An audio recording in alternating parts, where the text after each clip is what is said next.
नमस्कार मित्रांनो, स्वागत आहे तुम्हा सर्वांचं पुन्हा एकदा ग्रोइंग स्टुडंट्स या एज्युकेशनल यूट्यूब चॅनलवरती। जे विद्यार्थी आज आपल्या चॅनलवर आलेले आहेत त्यांचं सर्वांचं ध्येय एकच आहे की पोलीस भरती। बरोबर आहे, तेच प्रश्न मी येथे घेऊन आलेलो आहे। तुम्हाला यातले नक्कीच प्रश्न पुढे भविष्यात येणाऱ्या परीक्षेला येण्याची दाट शक्यता आहे। त्यामुळे आजचं लेक्चर हे तुमच्यासाठी महत्त्वाचं असेल, कारण आपली तयारी ही आपल्या परीक्षेसाठी असली पाहिजे। आणि याच तयारीसाठी ग्रोइंग स्टुडंट्सने तुमच्यासाठी तुमच्या आयुष्यातलं जे ध्येय ठेवलेलं त्याची पूर्तता व्हावी यासाठी तुमचा विचार करून ही अतिशय महत्त्वाचा पोलीस भरतीचा क्वेश्चन पेपर नाही, येणारेच प्रश्न आहेत घेऊन आलेलो आहोत। तरी विद्यार्थी मित्रांनो, चॅनलवर पहिल्यांदाच असाल तर आपल्या चॅनलला सबस्क्राईब करून घ्यायचे, बेल आयकॉनला ऑलवर सिलेक्ट करून ठेवायचे आणि व्हिडिओ आवडला तर त्याला एक लाईक नक्की करायचे। तर जादा वेळ न घेता लगेच आपल्या प्रश्नपत्रिकेला सुरुवात करूया। ग्रामपंचायतीच्या मुख्य उत्पादनाचे साधन डायडॅश आहे, म्हणजे कोणतं आहे? ग्रामपंचायतीला जे उत्पन्न मिळतं त्या उत्पादनाचं मुख्य साधन कोणतं आहे असं तुम्हाला त्यांनी विचारलेलं आहे। बघा, आयकर, आयात निर्यात कर, अबकारी कर, राज्य सरकारकडून मिळणारे अनुदान। मग कोणतं मुख्य उत्पादन साधन आहे ग्रामपंचायतीचं? तर त्याचं योग्य आणि अचूक उत्तर आहे पर्याय नंबर ड, जे राज्य सरकारकडून मिळणारं अनुदान आहे हे काय आहे? ग्रामपंचायतीचं मुख्य उत्पादनाचं साधन आहे। पुढचा प्रश्न आपण बघूया। मुलकी प्रशासनामध्ये सज्जाशी संबंधित अधिकारी कोण असते? जे मुलकी प्रशासन आहे याच्यामध्ये सज्जा ज्याला म्हणतो आपण, तर त्या सज्जाशी संबंधित अधिकारी कोण असतो? बघा, सरपंच, तलाठी, कोतवाल, पोलीस पाटील। काय उत्तर असेल याचं? मुलकी प्रशासनामध्ये सज्जाशी संबंधित कोणता अधिकारी असतो? तर त्याचं योग्य उत्तर आहे बघा पर्याय नंबर ब, तलाठी हा काय आहे? सज्जाशी संबंधित अधिकारी असतो। पुढचा प्रश्न आपण बघूया। महाराष्ट्र राज्य पंचायत राज स्वीकारणे देशातील कितवे राज्य आहे? आता तुम्हाला याच्यामध्ये असे प्रश्न येतील की ज्या पंचायत राज स्वीकारणारं पहिलं राज्य कोणतं आहे? तर इथं तुम्हाला प्रश्न काय आहे? महाराष्ट्र राज्य हे जे राज्य आहे महाराष्ट्र, हे पंचायत राज स्वीकारणारं देशातील कितवं राज्य आहे? 8वं, 7वं, 9वं, 10वं असे पर्याय आहे आणि योग्य उत्तर आपल्याला द्यायचं आहे। काय असेल? योग्य उत्तर आहे पर्याय नंबर क, 9वे। महाराष्ट्र राज्य काय आहे? पंचायत राज स्वीकारणारं कितवं राज्य आहे? तर 9वं राज्य आहे। म्हणजे महाराष्ट्राच्या आधी 8 राज्यांनी पंचायत राज स्वीकारलेलं होतं। पुढचा प्रश्न आपण बघूया। राज्यातील पंचायत संस्थांच्या अंमलबजावणीतील त्रुटी शोधण्यासाठी कोणती समिती नेमण्यात आली होती? पंचायत राज संस्थांच्या अंमलबजावणीतील ज्या त्रुटी होत्या त्या त्रुटी शोधण्यासाठी कोणती समिती नेमण्यात आली होती? बघा, अशोक मेहता समिती, भाऊराव काळे समिती, बोंगीरवार समिती आणि वसंतराव नाईक समिती। काय उत्तर असेल या प्रश्नाचं? या प्रश्नाचं योग्य आणि अचूक उत्तर आहे बघा भाऊराव काळे समिती। पंचायत संस्थांच्या अंमलबजावणीतील त्रुटी शोधण्यासाठी कोणती समिती नेमण्यात आली होती? तर भाऊराव काळे समिती नेमण्यात आली होती। पुढचा प्रश्न आपण बघूया। खालीलपैकी कोण पंचवार्षिक योजनेला अंतिम मान्यता देते? पंचवार्षिक योजनेला अंतिम मान्यता देणारा कोण आहे? बघा, पर्यायामध्ये काय दिले? संसद आहे, त्यानंतर नियोजन आयोग आहे, त्यानंतर राष्ट्रीय विकास परिषद आहे किंवा वरीपैकी सर्व आहे। तर आपल्याला उत्तर द्यायचं आहे की पंचवार्षिक योजनेला अंतिम मान्यता कोण देतं?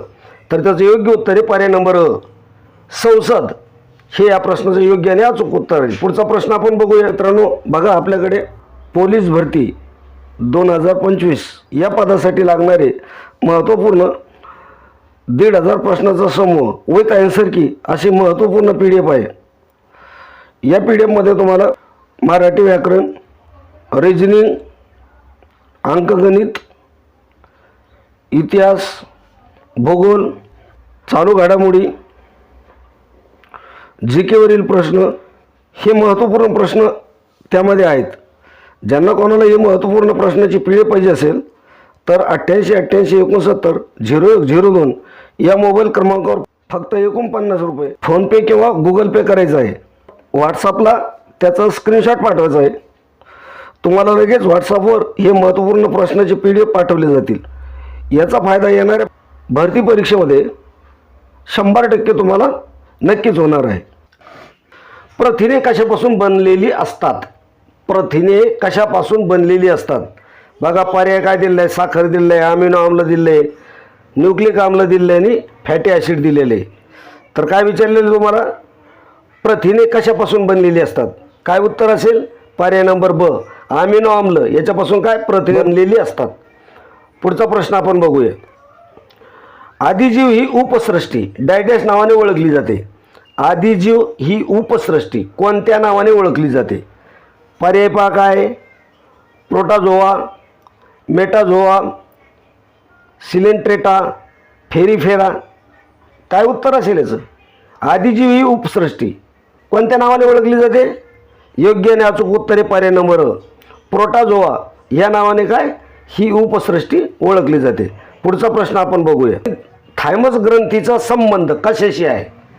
जी थायमस नावाची ग्रंथी आहे या ग्रंथीचा संबंध कशाशी येतो असा प्रश्न तुम्हाला विचारलेला आहे. पर्याय तुमच्यासमोर आहे काय? चेतासंस्था, विचार प्रक्रिया, वयात येणे, पाचन. काय असेल? थायमस ग्रंथीचा संबंध कशाशी येतो? काय उत्तर आहे? पर्याय नंबर क, वयात येणे याच्याशी या थायमस ग्रंथीचा संबंध असतो. पुढचा प्रश्न आपण बघूया. एन्झिमा हा रोग कोणत्या अवयवास होतो? एन्झिमा नावाचा जो रोग आहे हा शरीरातील कोणत्या अवयवास होतो असं त्यांनी तुम्हाला विचारलेलं आहे. पर्याय तुम्हाला काय दिलेले बघा? मेंदू, फुफ्फुस, हिरड्या, त्वचा. एन्झिमा रोग कोणत्या अवयवाला होतो? तर योग्य आणि अचूक उत्तर काय असेल? पर्याय नंबर ड, त्वचेला होणारा रोग. या एन्झिमा नावाचा रोग जो हा त्वचेला होणारा रोग आहे. पुढचा प्रश्न आपण बघूया. सापेक्षता सिद्धांताचा जनक म्हणून कोणाच ओळखले जाते? बघा पर्याय काय दिलेले तुम्हाला? Thomas Edison, Newton, Albert Einstein, Jonas Salk. काय उत्तर असेल?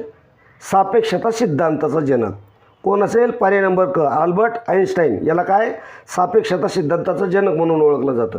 पुढचा प्रश्न आपण बघूया. तामिनी घाट प्रकल्प कोणत्या जिल्ह्यात आहे? 4 पर्याय तुम्हाला दिलेले आणि यापैकी योग्य उत्तर तुम्हाला निवडायचे आहे. बघा या व्हिडिओमधून जेवढ्या प्रश्नाचे उत्तर तुम्हाला देता येत असतील तेवढ्या प्रश्नाचे उत्तर देण्याचा प्रयत्न करा. प्रश्न काय विचारलेला आहे? तामिनी घाट हा जो प्रकल्प आहे हा कोणत्या जिल्ह्यामध्ये आहे? बघा पर्यायामध्ये काय? यवतमाळ आहे, रायगड आहे, सिंधुदुर्ग आहे आणि धाराशिव आहे. काय योग्य उत्तर असेल?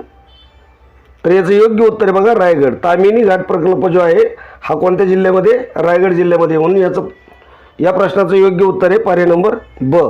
पुढचा प्रश्न आपण बघूया. दक्षिण महाराष्ट्रातील लोह खनिजाचे साठे असलेला जिल्हा कोणता आहे? दक्षिण महाराष्ट्रामध्ये लोह खनिजाचे साठे असलेला जिल्हा कोल्हापूर, सिंधुदुर्ग, रत्नागिरी, सांगली. योग्य उत्तर काय असेल? पर्याय नंबर ब, सिंधुदुर्ग हा जो जिल्हा आहे याला काय म्हटलं? याला काय म्हटलं जातं? दक्षिण महाराष्ट्रातील लोह खनिजाचं साठा या जिल्ह्याला म्हटलं जातं. पुढचा प्रश्न आपण बघूया. महाराष्ट्रातील पहिले राष्ट्रीय उद्यान कोणते आहे? महाराष्ट्रामध्ये जेही राष्ट्रीय उद्यान आहे त्यापैकी पहिलं राष्ट्रीय उद्यान कोणतं आहे असा प्रश्न तुम्हाला विचारलेला आहे आणि योग्य उत्तर तुम्हाला द्यायचं आहे. बघा पर्यायामध्ये काय दिलेलं आहे? नवेगाव राष्ट्रीय उद्यान, चांदोली राष्ट्रीय उद्यान, ताडोबा अंधेरी व्याघ्र प्रकल्प, त्यानंतर गुगमल राष्ट्रीय उद्यान. तर महाराष्ट्रामधलं पहिलं राष्ट्रीय उद्यान कोणतं आहे? पर्याय नंबर क या प्रश्नाचं योग्य आणि अचूक उत्तर आहे ताडोबा अंधेरी व्याघ्र प्रकल्प. हे जे राष्ट्रीय उद्यान आहे काय आहे? महाराष्ट्रातलं पहिलं राष्ट्रीय उद्यान आहे. त्यानंतर पुढचा प्रश्न आपण बघूया. तांबे उत्पादनात अग्रेसर असलेले खेत्री हे जे ठिकाण आहे हे कोणत्या राज्यामध्ये? खेत्री हे जे ठिकाण आहे कशासाठी प्रसिद्ध आहे? तर तांबे उत्पादनासाठी प्रसिद्ध आहे किंवा अग्रेसर आहे. तर हे कोणत्या राज्यामध्ये असा प्रश्न तुम्हाला विचारलेला आहे. पर्याय तुम्हाला दिलेले आहे बघा, छत्तीसगड, महाराष्ट्र, झारखंड, राजस्थान. योग्य उत्तर काय आहे? पर्याय नंबर अ. तर तांबे उत्पादनात अग्रेसर असलेलं खेत्री हे जे ठिकाण आहे तर हे कोणत्या राज्यात आहे? तर राजस्थान या राज्यामध्ये. पुढचा प्रश्न आपण बघूया. भारतातील कोणत्या राज्यात मॅग्नीज उत्पादन सर्वाधिक आहे? मॅग्नीजचं उत्पादन सर्वाधिक कोणत्या राज्यामध्ये आहे? बघा पर्याय काय दिलेले तुम्हाला? पर्याय दिलेले महाराष्ट्र, ओडिसा, कर्नाटक आणि उत्तर प्रदेश. तर मॅग्नीज उत्पादन कोणत्या राज्यामध्ये जास्त आहे? तर पर्याय नंबर ब या प्रश्नाचं योग्य उत्तर आहे की ओडिसा या राज्यामध्ये काय आहे? मॅग्नीजसाठी प्रसिद्ध असलेलं राज्य. पुढचा प्रश्न आपण बघूया. भारतीय रिझर्व्ह बँकेची स्थापना कोणत्या साली करण्यात आली? भारतीय रिझर्व्ह बँकेची स्थापना कोणत्या साली? 1947, 1935, 1937, 1942. काय योग्य उत्तर असेल? भारतीय रिझर्व्ह बँक हिची स्थापना कोणत्या साली झालेली आहे? तर योग्य आणि अचूक उत्तर आहे पर्याय नंबर ब, 1935 मध्ये भारतीय रिझर्व्ह बँकेची स्थापना करण्यात आलेली. त्यानंतर पुढचा प्रश्न आपण बघूया. न्यू इंडिया हे वृत्तपत्र कोणी सुरू केलं होतं? जे न्यू इंडिया नावाचं वृत्तपत्र आहे हे कोणी सुरू केलेलं आहे असा प्रश्न तुम्हाला विचारलेला आहे. 4 पर्याय तुमच्या समोर दिलेले आणि योग्य उत्तर काय करायचं तुम्हाला कमेंटमध्ये द्यायचं आहे. काय न्यू इंडिया हे वृत्तपत्र कोणी सुरू केलेलं आहे? बाळ गंगाधर टिळक, अरविंद घोष, लाला लजपत राय, विपिनचंद्र पाल. योग्य उत्तर काय असेल? पर्याय नंबर ड. न्यू इंडिया हे वृत्तपत्र विपिनचंद्र पाल यांनी सुरू केलेले आहे. पुढचा प्रश्न आपण बघूया. सम्राट अशोक खालीलपैकी कोणाचा पुत्र होता? IMP प्रश्न आहे, बऱ्याचशा परीक्षेमध्ये रिपीट होणारे प्रश्न येत. सम्राट अशोक खालीलपैकी कोणाचा पुत्र होता? चंद्रगुप्त मौर्य, चंद्रगुप्त II, बिंदुसार, बिंबिसार. काय उत्तर असेल? याचं योग्य आणि अचूक उत्तर आहे पर्याय नंबर क. सम्राट अशोक हा कोणाचा पुत्र होता? तर बिंदुसार यांचा पुत्र होता. त्यानंतर पुढचा प्रश्न आपण बघूया. भारतीय राष्ट्रीय काँग्रेसच्या पहिल्या अधिवेशनाचे अध्यक्ष कोण होते? भारतीय राष्ट्रीय काँग्रेसचं जे अधिवेशन झालं त्या अधिवेशनातील पहिल्या अधिवेशनाचे अध्यक्ष कोण होते असा प्रश्न तुम्हाला विचारलेला आहे. पर्याय तुम्हाला दिल्ली बघा. जवाहरलाल नेहरू, महात्मा गांधी, दादाभाई नौरोजी, WC बॅनर्जी. काय उत्तर असेल? भारतीय राष्ट्रीय काँग्रेसच्या पहिल्या अधिवेशनाचे अध्यक्ष कोण होते? तर ते होते बघा WC बॅनर्जी म्हणजेच विमेशचंद्र बॅनर्जी. हे काय आहे? भारतीय राष्ट्रीय काँग्रेसच्या पहिल्या अधिवेशनाचे अध्यक्ष होते. पुढचा प्रश्न आपण बघूया. भारतीय राजमुद्रेवर खालीलपैकी कोणता किंवा कोणते प्राणी आहे किंवा आहेत? म्हणजे भारतीय राजमुद्रा आहे, या राजमुद्रेवर खाली जे दिलेले त्यापैकी कोणते प्राणी आहे असा प्रश्न तुम्हाला विचारला गेलेला आहे. बघा प्राण्यांची नावं दिलेली, सिंह आहे, बैल आहे, घोडा आहे किंवा वरीलपैकी सर्व आहे.